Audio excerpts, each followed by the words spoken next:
In 2006, Maimah Karmo was diagnosed with breast cancer at 32 years old, bringing her face to face with daunting challenges, among them being a young woman facing the disease.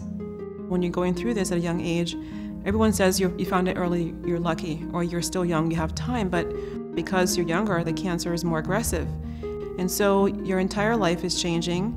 Some of the girls are in their 20s, sometimes they're pregnant with breast cancer. They're young mothers, they're single mothers. There weren't tools to help women who were younger living with breast cancer. I made a promise to God during my treatment that if I didn't die, I'd give my life to Him in service.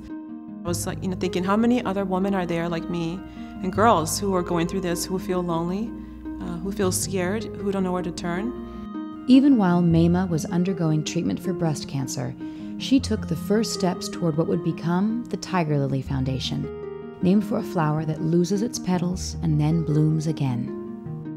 One of my girlfriends would bring me a bag every time I had chemo, and she would put little gifts in there, and that inspired me to create a program called the Hope Bag Program. Through donations, we are able to give women these bags with blankets and hats and scarves and lotions and soaps.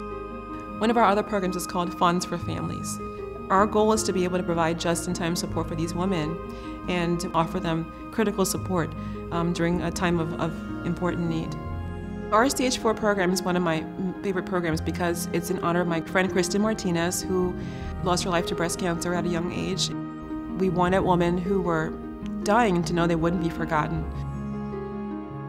In its dual mission of promoting breast cancer awareness and early detection, the Tigerlily Foundation utilizes the power of social media to reach its target audience of young women. What we do is educate young women about their breast health in a way that's fun and engaging. We have events at schools, at colleges, at people's businesses, and they just keep carrying the message forward of the importance of knowing your body, being your own best advocate, and speaking up when it comes to your best breast health. Our Breast Cancer Day on the Hill that we have every year, and it never occurred to me when I got diagnosed with breast cancer that someday I'd be on Capitol Hill with a member of Congress discussing legislation. Today, Maimah is an 8-year-plus breast cancer survivor, and the Tigerlily Foundation is one of the nation's leading resources for breast cancer patient care and education. There were about 13,000 women a year getting diagnosed a year under 40. And that means to me there's a lot of work that has to get done to reach this population that's in so much need.